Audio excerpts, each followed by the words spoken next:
Let's switch over to London, joined by Middle East expert, Mr. Zayd Al-Issa. Thank you so much for being with us, Mr. Al-Issa. Let's look at the situation now.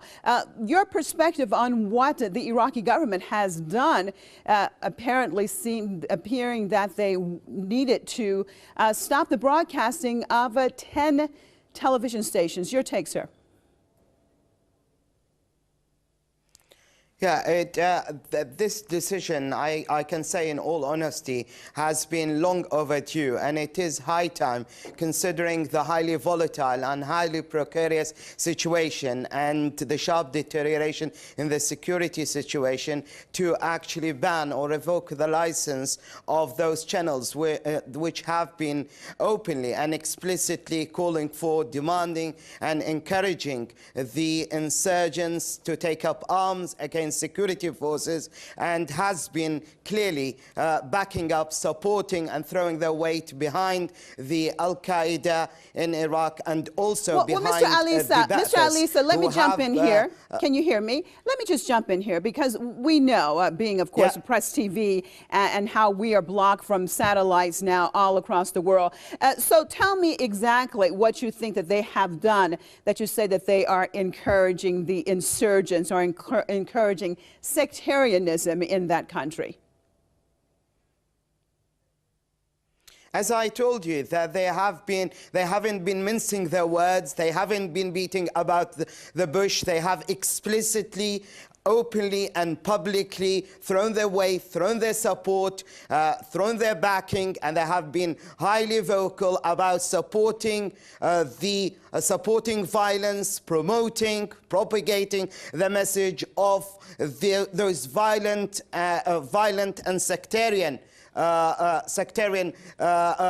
movements like Al-Queda and the Ba'athist, and glorifying and giving the incentive and the impetus for them to take up arms against the security forces, justifying those acts of terrorism that have been taking place in Iraq. But what I find highly suspicious, and I would say inexcusable and indefensible, that the Iraqi government has not actually including the Arabiya TV channel, which has actually in many ways rivaled, not only rivaled, but have surpassed and even surmounted the Al Jazeera in its wholehearted support and emphatic backing to pursuing Saudi Arabia's government agenda. So why do you think that that's the case? Why do you think that's the case, Mr. Al-Issa? And instigating violence in Iraq. Mr. Al-Issa, you said that you're wondering why the Iraqi government did not include Al Arabiya. I will ask you that question. Why do you think that they have excluded Al Arabiya from that list?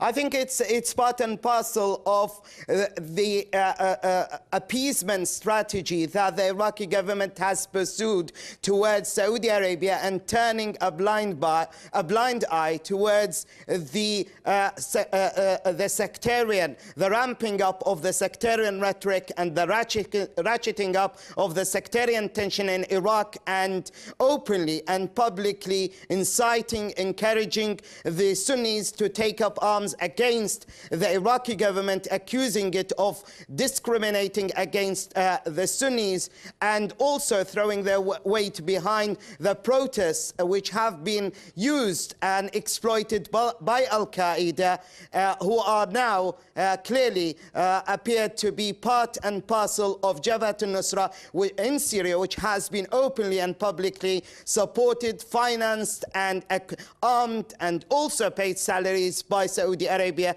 and Qatar. And we've seen that Al-Queda in Iraq have clearly said that Jabhat al-Nusra in Syria is part and parcel of its forces and merely an extension, and their man in Syria represents Al-Queda. So it's a huge mistake, and part of the spectacularly part of the policy by the Iraqi government, which has spectacularly failed and spectacularly backfired by trying to appease the Saudis, and it has failed miserably because it simply encouraged the Saudis to carry on. I appreciate you being with us right here on Press TV's Top 5. Middle East expert out of London, Mr. Zayd Al-Issa.